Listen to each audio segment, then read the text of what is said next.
Bienvenidos a una nueva emisión de Frente a Frente, en esta oportunidad analizando los primeros 100 días del gobierno del presidente Gustavo Petro, un gobierno que llegó con muchas expectativas en todos los frentes. Y por eso nos acompaña hoy el representante por el departamento de Cundinamarca, el representante Edward Sarmiento. Representante, pues bienvenido a Frente a Frente en primera instancia y lo primero, ¿cuál podría ser esa primera aproximación, la primer balance de lo que serían estos primeros 100 días del gobierno del presidente Petro?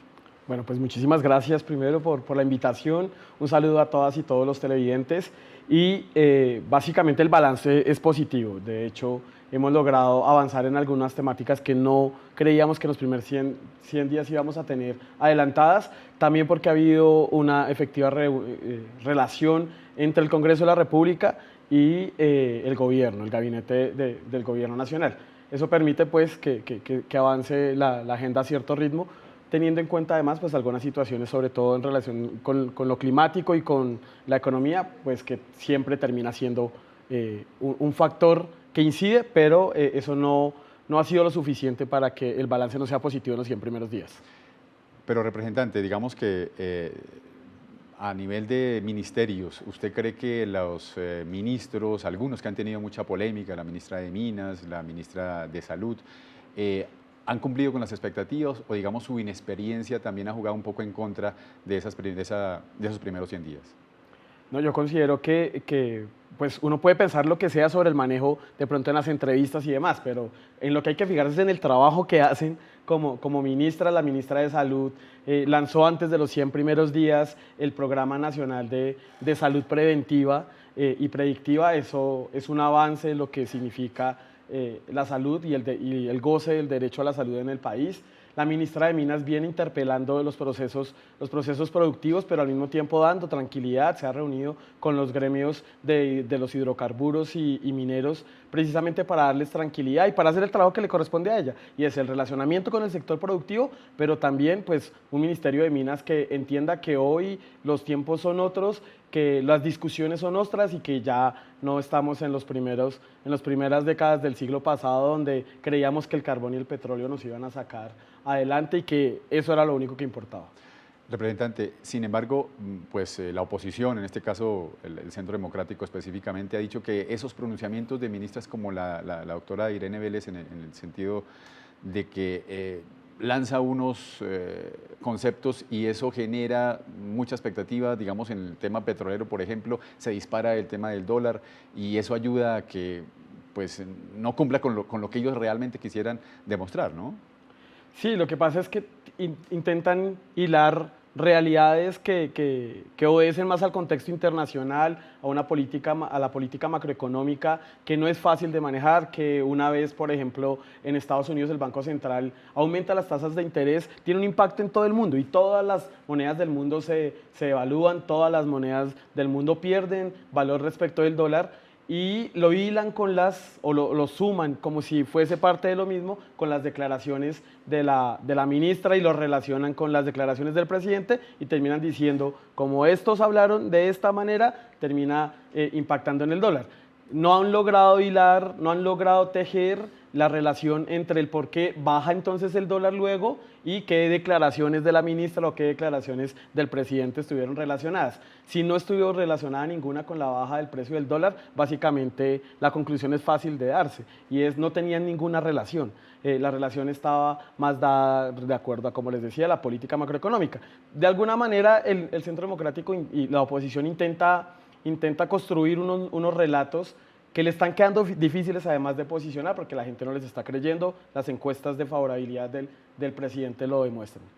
Y en otras áreas, digamos, por ejemplo, el tema de la violencia en las regiones, van más de 160 líderes asesinados este año, algo que realmente no ha disminuido respecto al gobierno del presidente Iván Duque.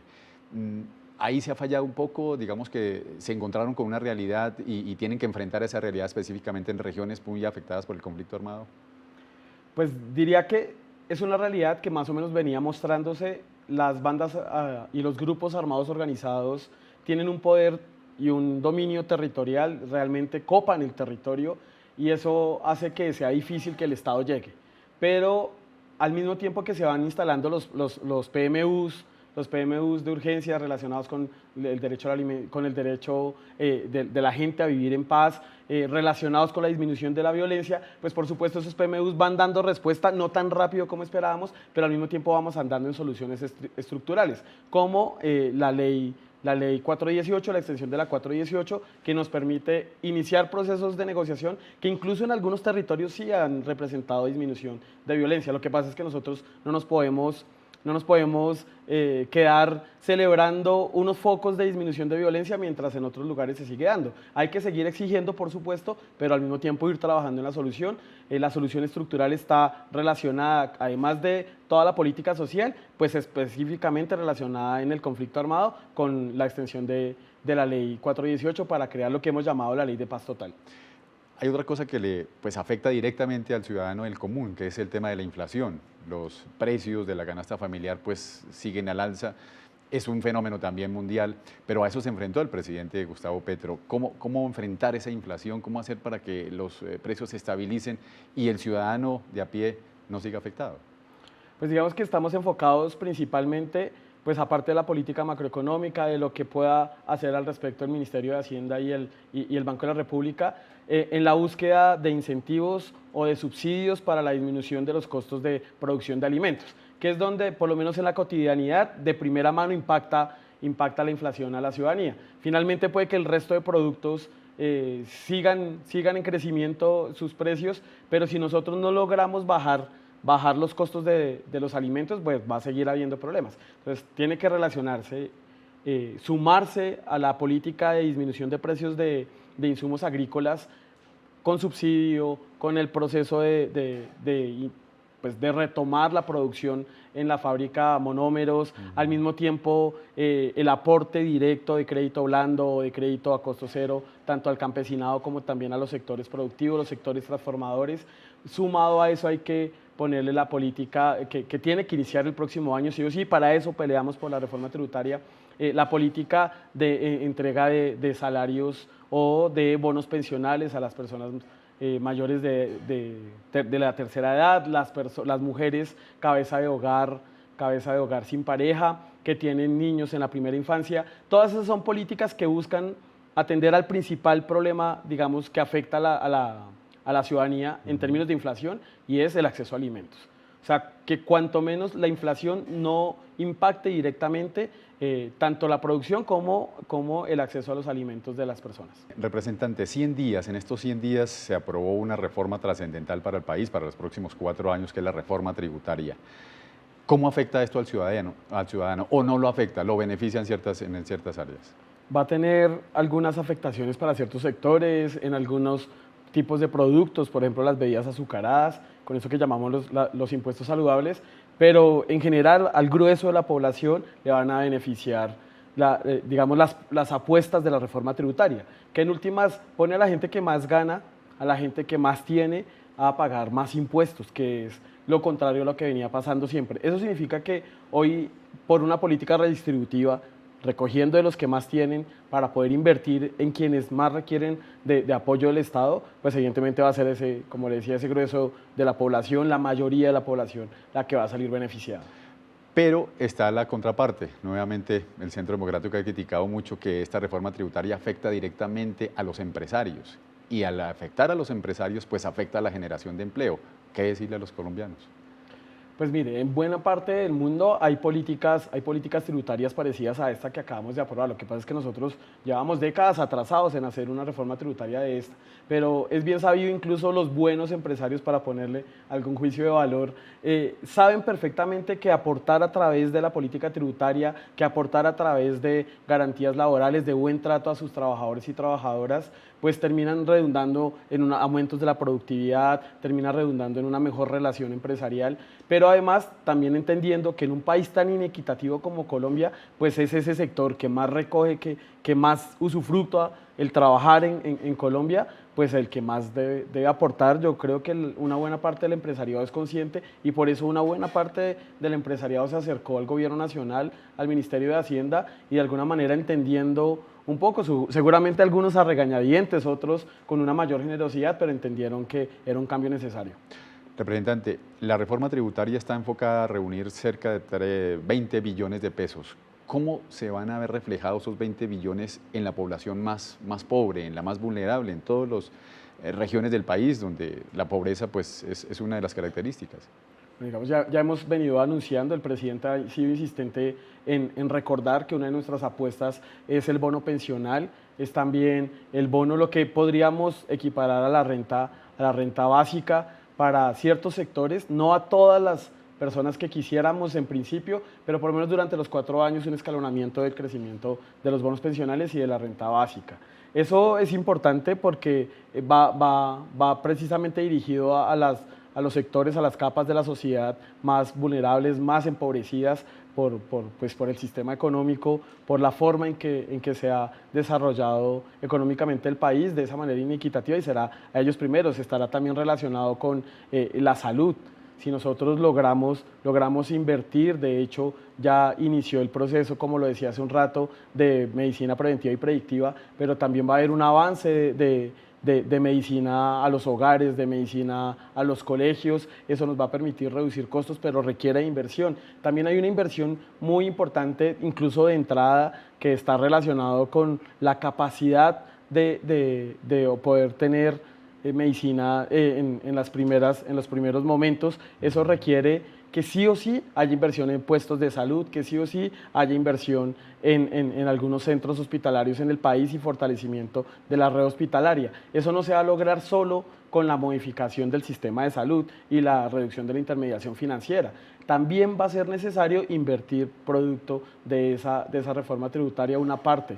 Es también importante saber, que la gente sepa que al microempresariado, a los emprendedores y emprendedoras, a la economía popular, va a salir unos recursos para garantizar que a través de nuestro Banco Agrario, que se convierta en un verdadero banco de la economía popular, pues se pueda acceder a créditos blandos y a créditos, incluso, como lo decía hace un rato, a costo cero, para que se puedan acceder. Y por supuesto, relacionado con la educación. La educación es necesaria, es necesario hacer algunos cambios estructurales, y eso significa fortalecer las universidades públicas, significa equiparar un poco los recursos de las universidades regionales con las de orden nacional, invertir en infraestructura educativa de todos los niveles, lograr equiparar el acceso al derecho en la primera infancia, el derecho a la educación, que hoy en el mundo de lo privado tiene 3 o 4 grados de educación preescolar y en el sector público tiene solo uno, el llamado grado 0. Para eso se requiere inversión, y por eso es que insistíamos en que la reforma tributaria era una reforma para la justicia social, y así será. Representante, otra de las grandes transformaciones y de los proyectos que pasaron ya estos primeros debates y que ya se convirtió en ley de la República es la paz total.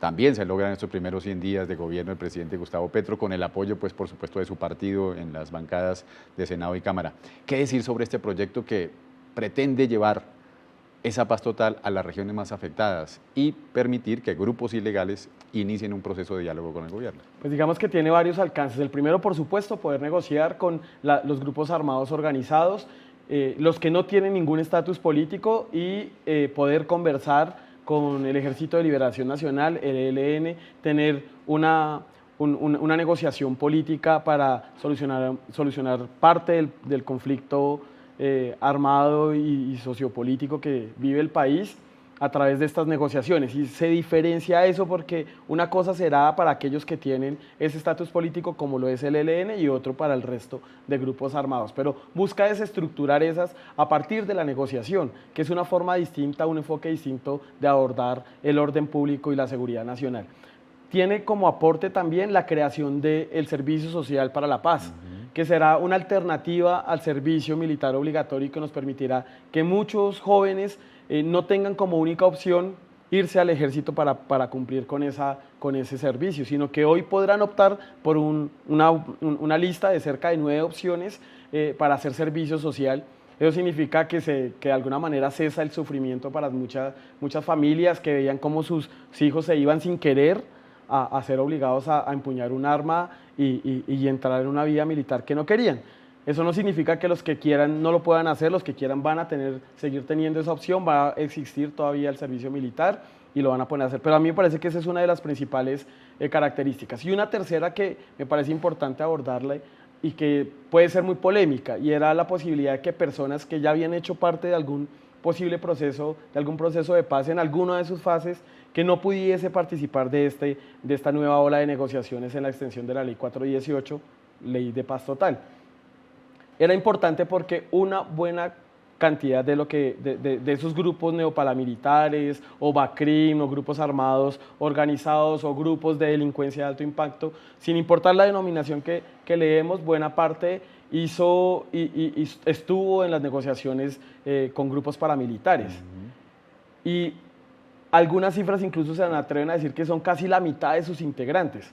Si nosotros eliminábamos la posibilidad de que se negociase con personas con estas características, pues iba a ser casi imposible, porque la mayoría de grupos armados tienen ese tipo de integrantes y con ese tipo de integrantes hay que negociar.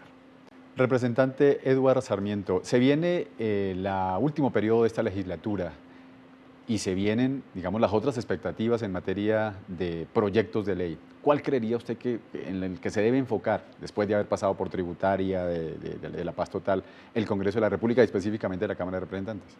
Pues bueno, a estos meses todavía le quedan, de aquí a diciembre, nos queda la discusión de el campesinado a la Constitución. Un trabajo, digamos, bastante importante, ya lo había intentado varias veces el senador Alberto Castilla. Ahora están las condiciones dadas para que por fin hagamos un reconocimiento del campesinado como sujeto colectivo de derechos de especial protección en la Constitución Política de Colombia. Eso hace parte de lo que pudiéramos llamar la reforma rural integral, que la componen varios proyectos de ley, varios actos legislativos. Aprobamos la jurisdicción agraria, muy importante para poder hacer eso que llaman la administración de justicia, ahora sí en contexto rural, ahora sí en el contexto de lo que sucede en los campos de Colombia. Me parece también importante que se le dé trámite y que digamos que se acelere, que se le ponga el acelerador a la aprobación de la creación del Ministerio de la Igualdad, bastante importante para que esa paz total no sea un asunto de silenciamiento de los fusiles, de las balas, un cese de la delincuencia organizada, sino que signifique también verdaderas condiciones de paz con dignidad en todos los territorios. Si no, pues seguiremos creando caldos de cultivo para que emerjan nuevos grupos armados. Y se trata precisamente de que un gobierno del cambio pues lleve y trate con igualdad como representante del Estado a todas las poblaciones en todos los territorios. El Ministerio de la Igualdad es fundamental para eso. Entonces, campesinado, el Ministerio de la Igualdad, nos toca profundizar en lo que entendemos como democracia, y por lo menos eso que entendemos como democracia representativa significa que el código electoral, la reforma política avancen de manera adecuada, que logremos los cambios que realmente garanticen la participación de las mujeres en condiciones equitativas, que garanticen una mínima equidad entre los pequeños movimientos políticos y los partidos tradicionales, que garanticemos una financiación pública y vayamos reduciendo, ojalá llevando a cero la financiación privada, que pensemos bien en los topes de financiación, que pensemos en la posibilidad de las listas cerradas como una posibilidad de retornar la colectivización de la política y no esta forma en la que hacemos política de manera individual. Creo que hay un bloque interesante solo para este mes, pero es bien interesante terminar de culminar los debates sobre, por ejemplo, el uso recreativo de cannabis, la posibilidad de que haya ahí un proceso de desarrollo económico, pero también de un cambio de mirada y de enfoque sobre lo que es la lucha contra las drogas, lo que llaman la lucha contra las drogas, y cambiar nosotros desde nuestra perspectiva, tanto en el legislativo, como ya lo ha anunciado el presidente, pues un cambio en ese enfoque, que nosotros podamos también avanzar en otras garantías de derechos. Avanzan más de 21 proyectos relacionados con el derecho a la alimentación adecuada, la agroecología, la soberanía alimentaria. Avanzan en la Cámara o en Senado proyectos relacionados con derechos sexuales y reproductivos, relacionados con la disminución de la violencia basada en géneros, al menos la formación de las y los funcionarios públicos para la identificación de ese tipo de fenómenos, que entre otras hemos logrado incidir para que ya no sea solo enfocado en mujeres, sino que se entienda que, por ejemplo, las comunidades LGBTIQ+ también son víctimas de violencias basadas en género, leyes relacionadas con la gestión menstrual, que está relacionado con lo que decía, con los derechos sexuales y reproductivos, especialmente de las mujeres y personas menstruantes. Hay un avance, y es un avance progresista. Es un avance de esas leyes que duraron décadas esperando, intentándose, y que de un momento a otro, en un semestre ya cuántas hemos aprobado y que vamos a terminar de aprobar. Y durante estos primeros 100 días del gobierno del presidente Gustavo Petro, pues se han ido avanzando y socializando el Plan Nacional de Desarrollo. Ustedes aquí en Cundinamarca ya tuvieron también alguna socialización en algunos municipios. ¿Qué decirle a los colombianos? Porque este Plan Nacional se está haciendo distinto a los otros planes de desarrollo, con los diálogos vinculantes que esperamos pues el próximo año se plasme ya en el proyecto de ley. Bien, el presidente Gustavo Petro y la vicepresidenta Francia Márquez insistieron en que el Plan Nacional de Desarrollo se construyera de alguna manera con como un fenómeno de movilización ciudadana, de movilización pues, de las gentes en todos los territorios, y de alguna manera sí ha venido sucediendo. Hay varios municipios incluso en los que se ha superado la expectativa de participación, porque la gente quiere hablar y jamás había visto que un gobierno nacional le preguntara cómo iba a priorizar los recursos, la inversión, en dónde iba a enfocar sus primeras acciones de gobierno, qué se iba a convertir de su plan de gobierno en un plan de desarrollo, con sus metas, con sus proyectos, con sus planes. Eso significa un cambio, digamos, del paradigma que nos gobernaba, y empezar a construir algo que pudiéramos llamar gobernanza, el gobierno con el pueblo. Y es un momento muy significativo para quienes llevamos años trabajando y luchando por un cambio en el país, que el gobierno nacional desde el minuto cero se haya comprometido con llevar la discusión del Plan Nacional de Desarrollo a los territorios. Eso no sucede muy seguido, o sea, eso no venía sucediendo.